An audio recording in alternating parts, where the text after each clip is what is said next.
Waiting for the keyboard solo. I know. There it goes.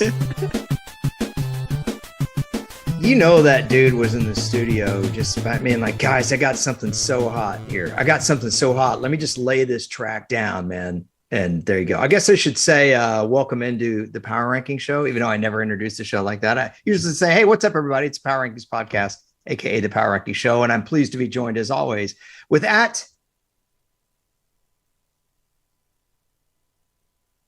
Marcus_Mosher.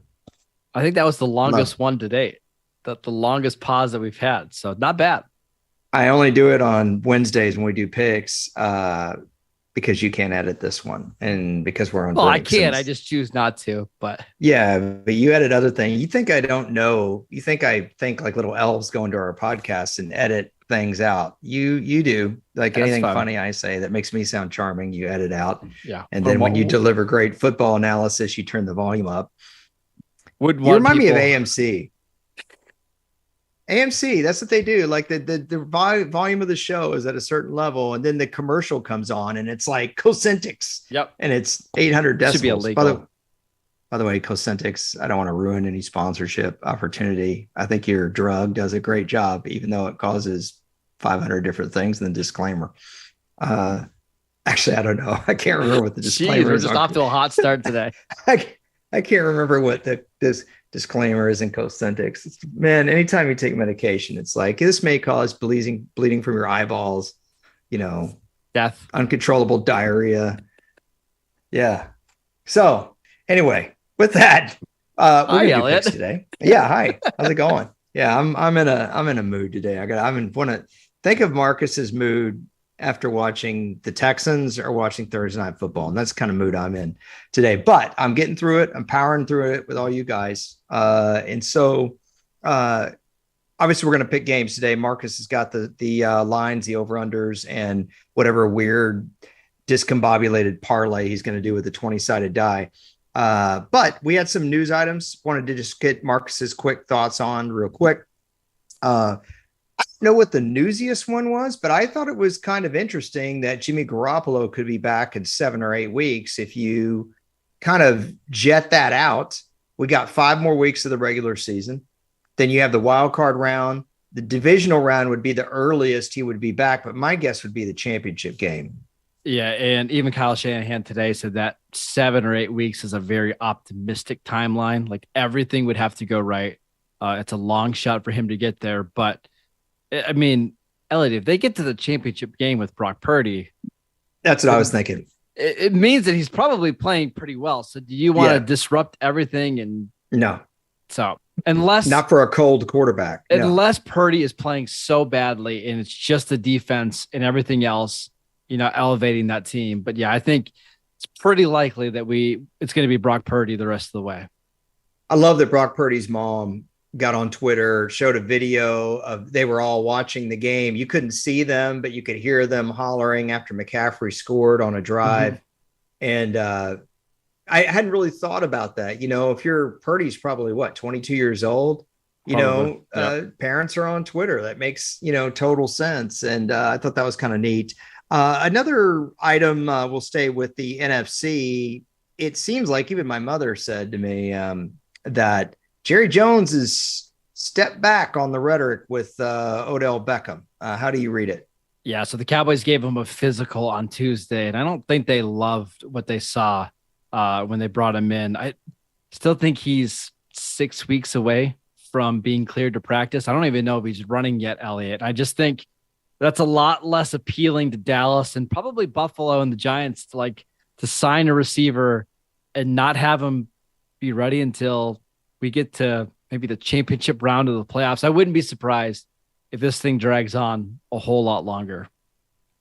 I don't really see. I mean, even Eric Weddle got into the Rams lineup late in the year. He didn't come in like the championship game. And also Eric Weddle wasn't hurt. Odell Beckham look, he got injured in the first week of February. So, but not only that, did Beckham come out in the 2013 draft? 2014. Okay. So he's a 9-year vet.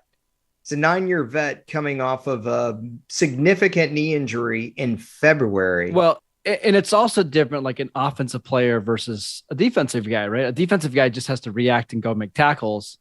But a receiver, you got to get on the same page with your quarterback. You've got to learn the scheme. You got to know where to be on certain routes.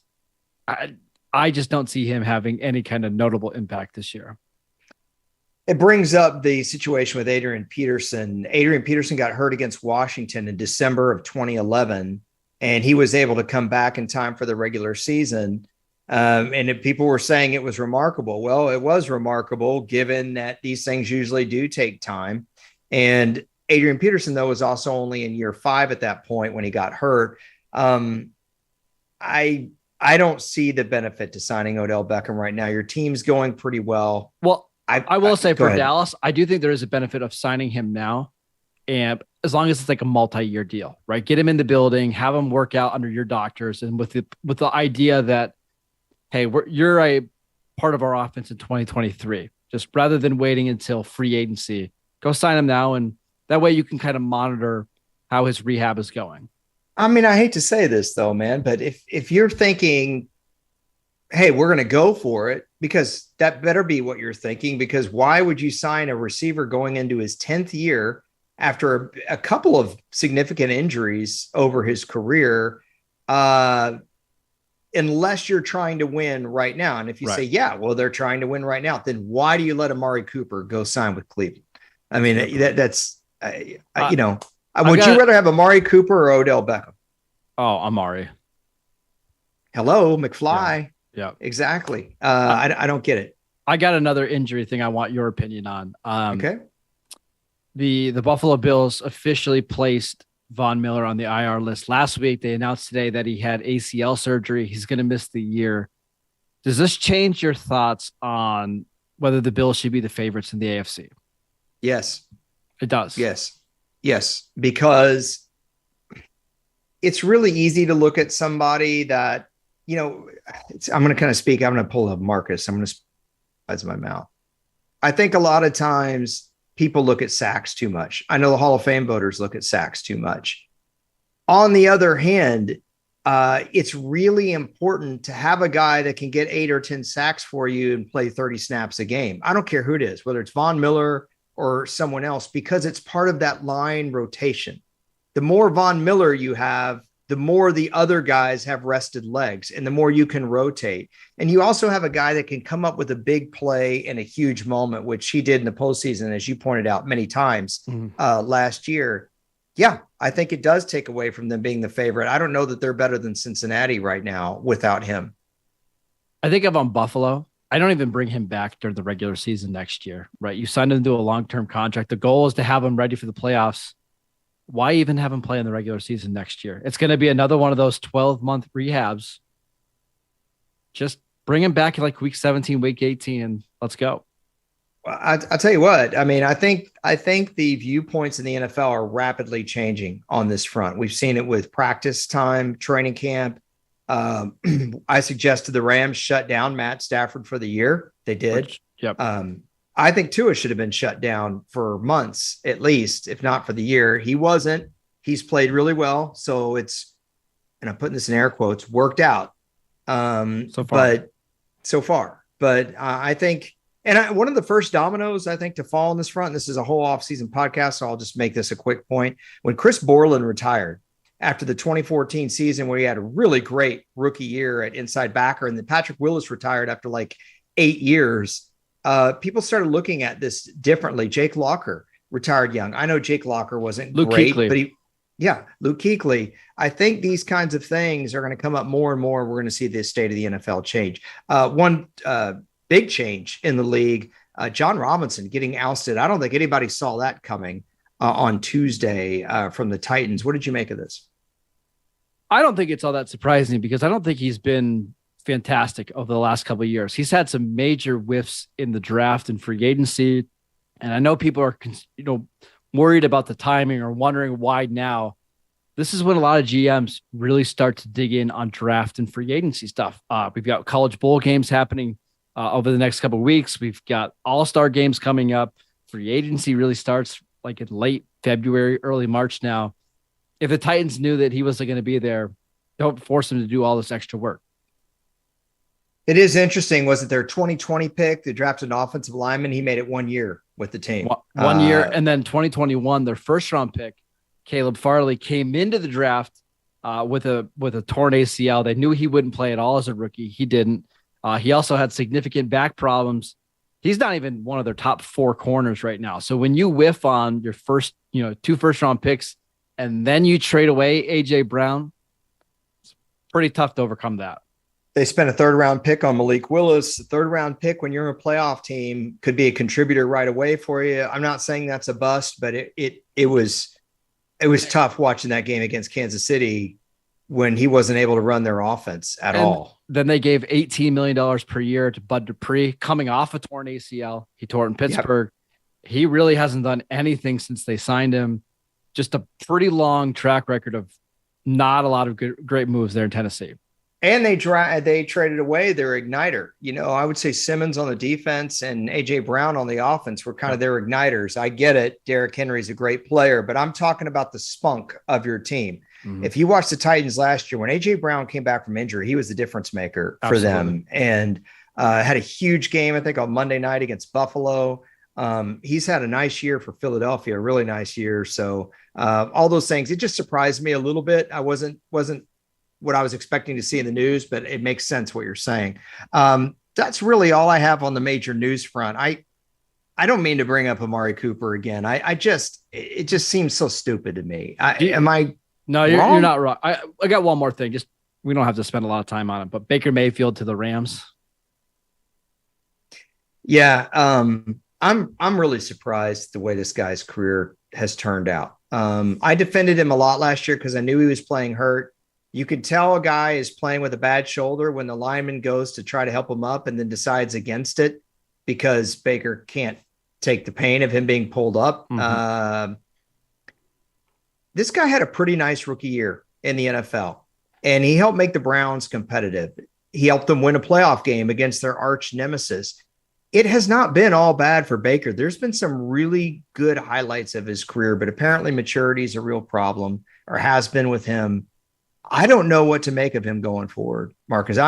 This one was a little bit of a shocker to me. Anybody who says, "Oh no, I saw this happening with Baker," are lying, because after he beat Pittsburgh, there were a lot of people out there that thought that he was ascendant. As for his fit with the Rams, I hope he doesn't play this year. Honestly, I can't think of a worse fit behind that offensive line with those receivers they have right now than the Rams. So I wonder if this isn't a way just for Sean McVay to get him in the room, see what he's like for the next month or so, and then kind of reevaluate things and maybe bring him back next year. I'll be honest, I'm kind of worried about Matt Stafford long-term. He has a bruised spinal cord that's ended careers before. So maybe this is a cheap way for the Rams to get a look at maybe a guy that could replace Stafford after the year. I was thinking that just with Baker, that I know it's been bad. I know it's been really bad. It just seems like people have really been piling on as of late. And I'm like, this happens, right? This is not Johnny Manziel. Yeah, it's happening to Russell Wilson right now as well. Yes. And it just doesn't seem like there's any acknowledgement that this guy's ever played well. And that's not the case at all. But that's enough from that. We got some picks to get to. We're starting with Thursday Night Football. I know you are jazzed. Talking about those Rams, Raiders at Rams, Raiders 6-point favorites on the road here on a short week.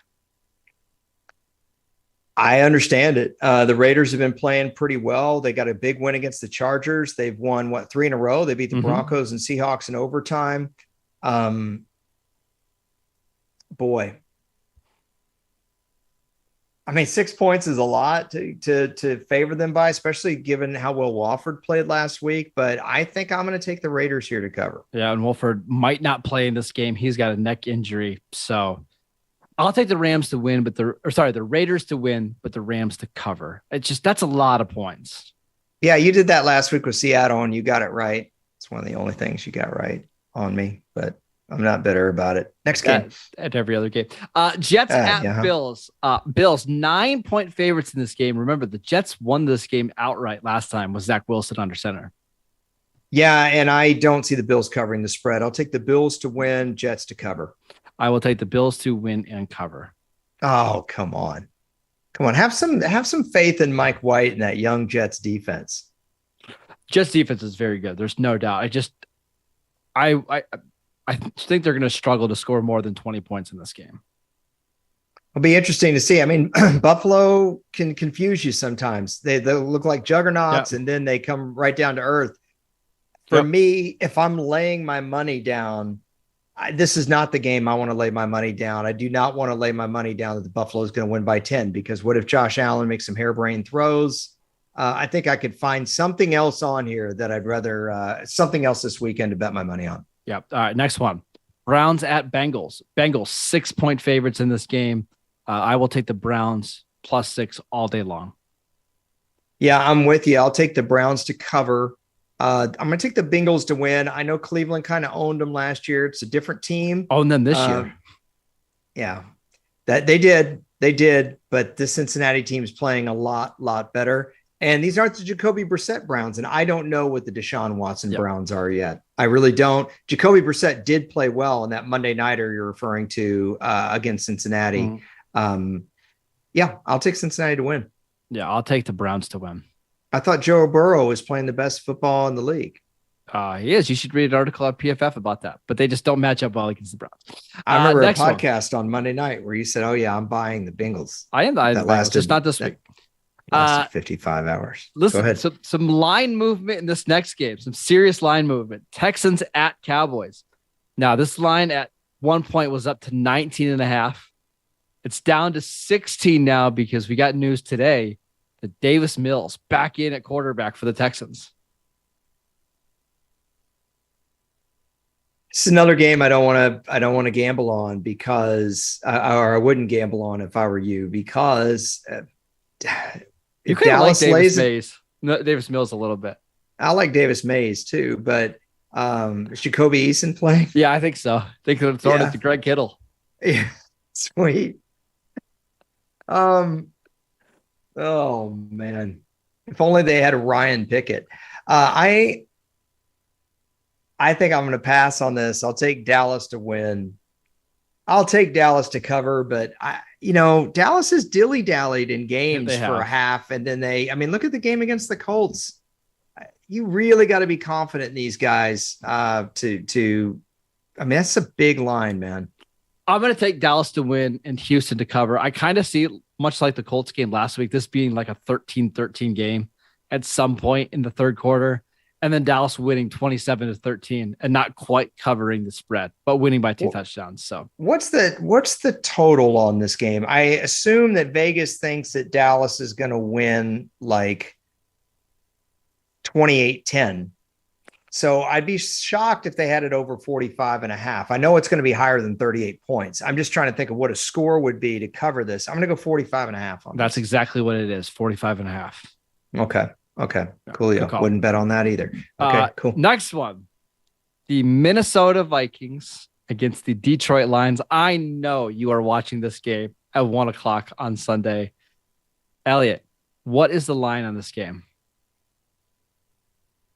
I think the Lions by 3, favored by 3. No way. You're crazy. They should be. 10-2 Vikings are not laying 3 points to Detroit or getting 3 points. All right, fine. They are not getting 3 points against Detroit. It's Vikings by 2.5. No, it's Lions by 2.5. Then I was right. Well, kind of. That's the dumb line. I'm just telling you, I know the Lions are playing well. That is a dumb line. You're mad that I got it right. No, I'm mad that the line. Give Minnesota some respect, man. They've already beaten Detroit this year. They don't lose close games. They're the more talented team. Give Minnesota some respect. Okay, I want to give Minnesota some respect. I think they're going to play a pretty good football game, and I think Detroit's going to win and cover. Okay. I will take Minnesota. Have some confidence in the Vikings. Why? Tell me why Minnesota is definitely going to win this game. Detroit's defense is playing a lot better. They use their running game. Better, Jared Goff is playing well. Yeah, but Minnesota can move the ball whenever they want against Detroit. They weren't able to the first time they met. Detroit doesn't have an answer for Justin Jefferson. He's going to be open all game long. And a little bit of TJ Hawkinson revenge factor in this game? Okay. Also remember Detroit's at home here. Just saying. Fine. Okay. Next one. Jacksonville Jaguars against the Tennessee Titans. Now, this is the tough one. When I sent this in, this was 3.5. Tennessee was 3.5 point favorites, which is very interesting. But we got some news today that Trevor Lawrence might not be able to play in this one. That's why the line has moved to Titans by 4. Take the Titans all day on this to win and cover. This is an easy one. This is so easy. This is what I mean. Why bet? I'm talking to all you guys out there. I know y'all want to bet on something sexy. And if there's one thing Jags Titans is, it's sexy or not. But why would you bet on Dallas to win by 17 points over betting on this? Give me one reason. That's a fair point, right? I'd rather take Tennessee minus 3.5 here or minus. And 4. I think now look, if you're betting $5 and you don't care and you just want to have some juice on a game, that's one thing. But if you're laying some money down because, hey, I want to make money, look at these kinds of games. Look at these games. Quit looking for the sexy ones. Pull Jags Titans. Let's talk total on this. Because especially if Trevor Lawrence doesn't play. Now, I know the Jags defense is not good. You rail on them all the time. Mm-hmm. This has got to be a low total, especially if there's word that Lawrence may not play. I'd put this total at like 42.5 at the most. 41. Okay. I'm close. It's pretty close. That's a tough one. It's hard to go under that, though. Yeah, I'd much rather this is easy. This is by far, to me, the best spread of the week. Yep. Next game. Eagles at Giants. Now, if you've been listening to this podcast all year, Elliot keeps telling me Eagles are going to lose to the Giants. Eagles are going to lose to the Giants. They're going to lose to the Giants. Are you a man of your word? Are you picking the Eagles to lose to the Giants in New York? You're not. I can tell that you're not. I'm not, but I think this game is going to be ridiculously close. So I don't care what go ahead. Spread is 7, by the way. I should mention that. I'll pick the Giants to cover that all day and with confidence. But I think the Eagles win this by a field goal. I think this is going to be a knuckleball of a game. I do. I'm picking the Eagles to win 31-13. Well, you mentioned that you thought the Giants were actually kind of impressive in their tie against Washington. Washington did beat Philadelphia. Mm-hmm. Philadelphia is coming off a big blowout win. And then a primetime big win against Green Bay. Maybe they come down to earth a little bit. This game is on the road and it's a division game. This is definitely a recipe to come out flat. You could be totally right. There's a chance that Philly comes out super flat in this game for the first 2.5 quarters, and then they just get hot for a quarter and win this game. That's what's so tough about picking against the Eagles is they can play like crap for 2.5 quarters, but 2 A.J. Brown bombs down the field, and they win this game by a touchdown. I think the Giants defense deserves a little respect. They've played a lot better than people thought they would. If the Giants can keep the ball on the ground, this is a game that Daniel Jones needs to run for about 95. Yeah, seriously. Totally he needs to run a lot. He needs to run a lot, keep it on the ground, design QB draws off of dropbacks, definitely one read and go kind of stuff. I would love to see that because I think Philadelphia would have difficulty with that.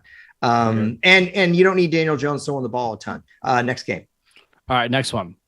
Baltimore Ravens at Pittsburgh Steelers. No Lamar Jackson this week, so that's baked into the line. Steelers, 2.5 point favorites. I'll take the Steelers to win and cover. Steelers have been playing better football as of late. I don't trust the Ravens at all. Is there a chance the Ravens win this game? Yes. Sure. Why would you bet on the Ravens with any confidence right now? You want to guess the total? Better places just put your money. Oh, it's low, bro. This total should be 38.5.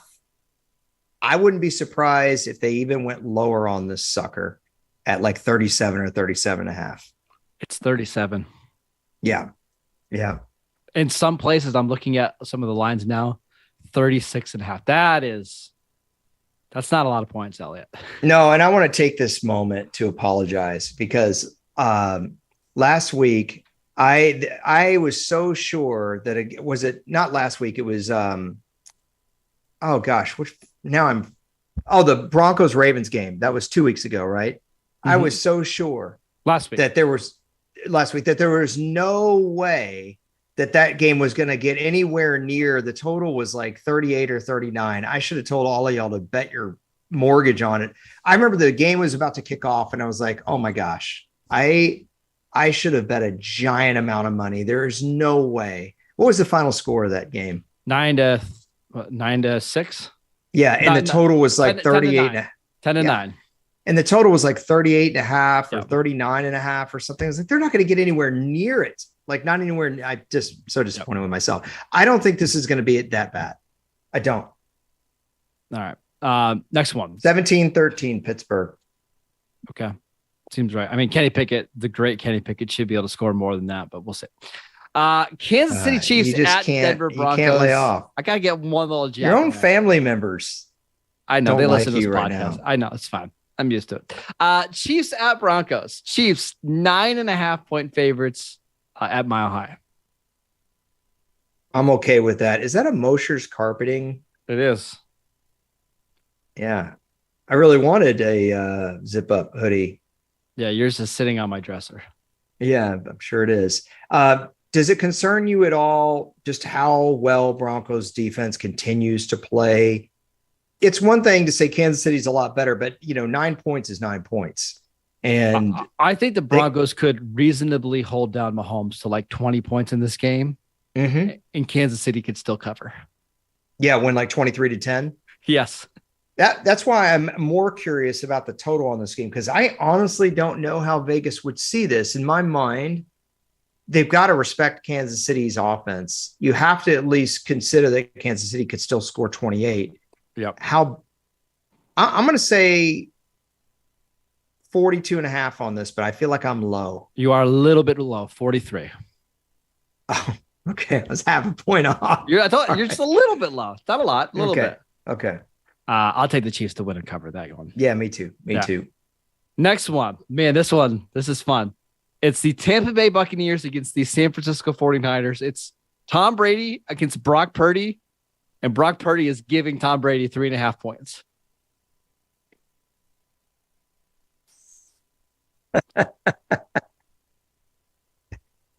Okay. This is another one I would not. Brock Purdy never started a game before.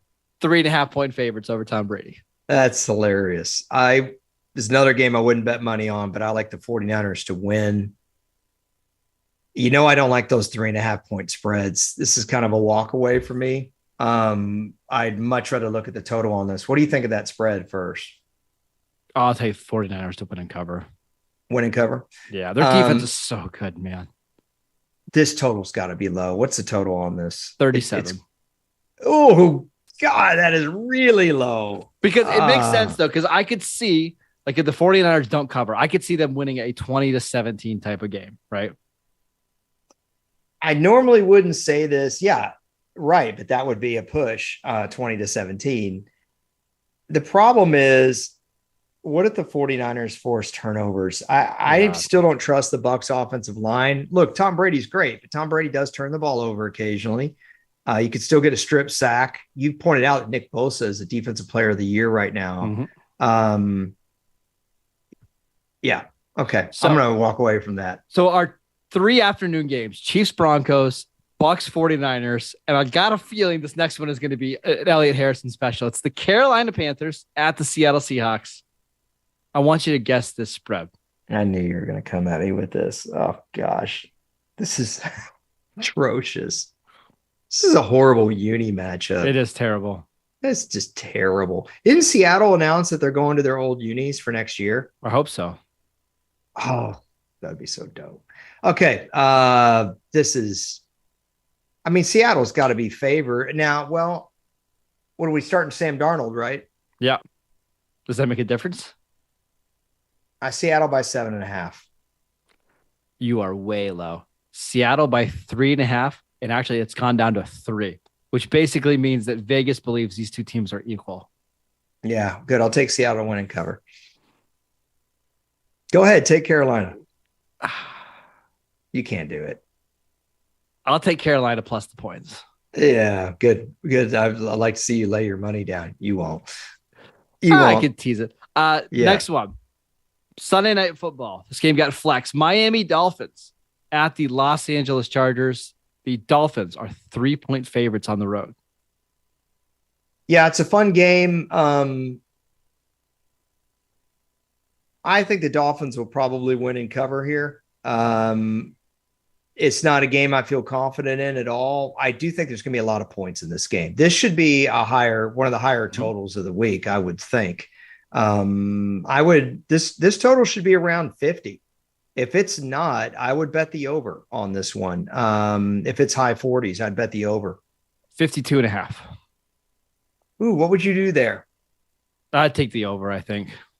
Take the over. Now, Would you take Miami to cover? I will. I think Miami is going to win this one pretty easily. The Raiders just move the ball up and down the field on the Chargers, and the Chargers offensive line is so bad. Chandler Jones had a half a sack going into week 13. He had 3 by halftime. I can't imagine what Bradley Chubb and Jalen Phillips and those guys are going to do. I'll take the Dolphins to win, I think, by double digits. Yeah. I'm actually with you on that. I think the Chargers are going to put up some points, though. I do. I think this will be more of a high flying style game, but I've got Miami to win and cover as well. All right. Last one. Monday Night Football. The New England Patriots against the Arizona Cardinals. What a game, Elliot. What a game. Patriots, 1.5-point favorites. How many players can you name that played for both teams?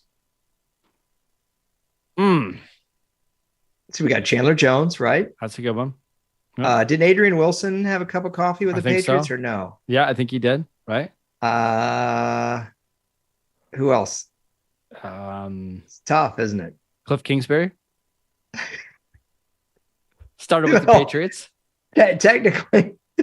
Technically, that's a good call. Yeah. I think that's as deep as I can go. I can't think of anybody else. Yeah, I think that's all I got. Yeah, that was my random trivia question. Aeneas Williams ever play for the Pats? No, I was trying to think of some older guys. If you guys can think of one, by all means. That was the most random question ever, but I just thought of it, so I thought I'd ask. Patriots favored by 1.5. I'm fine with that. I'll take New England to win and cover on the road. I would take the Patriots to win and cover as well. I just can't stand watching this Cardinals team. That's all. What's the Seahawks Panthers total? Pretty low, I believe, 44. Do you think that Seahawks offense can put up more points than that? I mean, in other words, if Vegas is saying that this game's going to be that close, then they're either saying Seattle's not going to score or that Carolina's going to score. I don't see Carolina scoring a lot of points in this game. So if it's going to be as close as 3.5 points, then they would have to suppress Seattle's offense. Do you think Carolina's defense is going to be capable of holding that Seahawks team under, say, 20 points? Probably not. Okay. Brian Hoyer. Sometimes these things don't make sense when you look at them together. That's what I'm saying. What'd you say? Brian Hoyer played for the Cardinals. A couple starts there. Been with New England forever. Thanks, man. I'm really glad you got back in there with that. I was trying to think of something while you were talking. I have no idea what you asked about Seahawks Panthers. I was just thinking. I think there was a punter named Rich Camarillo that might have played with both. Wait, did Tom Tupa ever play for the Patriots? He played for the Cardinals. We could do this. We could do this all day. Faith in the Cowboys and pick them here. Vikings at Lions. You're picking the Lions outright. I'm picking the Vikings outright. Jags Titans. We both like the Titans to win. Eagles Giants. Elliot's being a coward and going back on his word and picking the Eagles, and so am I. Picked the Giants to cover. It doesn't count. That was kind of a low spread. All right, go ahead. 7. Ravens at Steelers. Taking the Steelers, and so are you. Chiefs at Broncos. Taking the Chiefs. Stop. Bucks at 49ers. We both like the 49ers to win outright. Panthers at Seahawks. I'm gonna show some cojones here. Take the Panthers to pull off the upset. You are taking the Seahawks. You won't bet one dime on that game. Nor will you watch more than a minute of it. Yeah. That might be true, but I will bet on this game because I'm a degenerate. Dolphins at Chargers. We both like the Dolphins to win and cover. Patriots, Cardinals. We both like the Pats. Yeah, I have a $10,000 pick this week. It's Titans to cover against Jacksonville. Okay. I feel really confident about that one. Is there any game you feel more confident about than that one? Yeah, Eagles are going to be the Giants. Okay. Steelers. I already say that's Dane. I already placed the bet. Steelers, Eagles, both to win outright, plus 150. I'm all in. Yeah, I like the Steelers. Steelers Ravens under is an interesting one because the total is so low. Yeah. Yeah, man. Granted, I'm picking a division game as well with Tennessee Jacksonville, but Tennessee's at home. You're taking a road division favorite against a team they have historically not always played very well. Okay, it's interesting. But the Eagles are a great team. They're the best team in the league right now. So I understand why you're doing that. But they're always doing, you weren't thinking that Washington was going to play them as close as they did either. That's true. I was wrong on that. A guy can get something wrong every once in a while. Yeah, every once in a while, like not sending a Mosher's carpeting hoodie that he's supposed to send a year ago. Yeah, it's just laziness more than anything. Yeah, it is. It is. So we cover the news, we cover the picks. Just real quick, you asked me about the Hall of Fame a couple of weeks ago, and I've had a couple of conversations about it, and I'm really stuck. So like, I want to ask your opinion on something, because these guys were all pretty much from your era. Mm-hmm. If you took Andre Johnson, Steve Smith Sr., Reggie Wayne, Torrey Holt, and Hines Ward, and you have to win a game tomorrow, okay? You're playing the championship game. You get one of those guys. Who do you want in their prime? Andre Johnson, without even thinking twice about it. That is my answer too. That's crazy. I thought you were going to say Steve Smith Sr. No. There's one name on there. I was going to say there's one name on that list. I'm not going to say who it is. I don't think belongs. I don't think he's in the same caliber. I know who it is. I just think Andre, and he is a complete package. He can run routes. He can block. He's so big. He's so fast. Andre's the guy I would go with. I can rank the receivers for you. I know the way you think. Let's see. You would go Andre Johnson 1. Correct. Torrey Holt 2. Yes, you're right. Reggie Wayne 3. Mm-hmm. Steve Smith Sr. 4. Although I think Wayne and Smith would kind of be 3A and 3B for you. Yeah, I was just Hines, about to Ward, say you could flip those guys 5. For me. Yep. Yeah. Got it. Yeah. Andre Johnson's my answer too. And I think the reason I ask or maybe what I find interesting about your answer is I don't think he has the strongest case. It really brings up, do we want guys that have the great pinnacle, or do we want the guys that have the longer consistent career? Or Torrey Holt's career wasn't exceptionally long, but my gosh, the consistency of his numbers from like 99 to 08, he was good out of the gate. He was one of those guys that as a rookie, he was playing for and starting for a Super Bowl team. I think I'm with you on that. Now, saying that, if you were a voter, would you vote for Andre Johnson, even though his numbers may not be as good as, say, Reggie Wayne's? See, I think if you're doing it for the Hall of Fame and not just one game, I think I would go Torrey Holt over all those guys. It's tough. It's tough, though, isn't it? It's really, really tough. I'm going to have to look at their numbers. I'm kind of going off of memory here. Reggie Wayne's got great career numbers. Remember, Reggie Wayne had that amazing year in 2012 with Andrew Luck, where those two got on the same page. And he had almost 200 targets that year. And then I think it was the next year he hurt his knee, and he was never really the same after that. But he was already in like year 12. He was in year 12 when Andrew Luck was a rookie, and he had a great year. But anyway, enough on that. I'll give you the final thought, my friend. Yeah, I'm just really interested. I know we don't talk college football a lot on this podcast, but the Deion Sanders thing to Colorado is just so interesting to me. And right before we jumped the show, we got some news about one of his coordinators. And that's always the thing, right? Like if you're going to be a good coach at the D1 level, you have to have good coordinators. So who does Deion hire to be his defensive coordinator? A guy that he knows pretty well, Mike Zimmer. Really curious to see how Zim does in college, because we've only seen him in the NFL for the last 30 years. I'm a big fan of Mike Zimmer, so I hope it works out. You're kind of a big fan of Mike Zimmer, kind of. You weren't a big fan of him as a head coach. No, the Vikings. I think he was one of those coaches that his time with Minnesota was just up, but there's no debate how smart he is as a defensive coordinator. He started as, I believe, an assistant defensive backs coach. I'm pretty sure in the early 90s, as in he was the assistant to the defensive backs coach, because I think the defensive backs coach was Dave Campo, because the defensive coordinator was Wannstedt, then Butch Davis, who Wannstedt went to Chicago. Didn't Butch Davis go coach Miami Hurricanes? Yep. Before he went and coached Cleveland Browns. Okay. Mike Zimmer always had the respect of his players. He became the secondary coach when Dave Campo was defensive coordinator.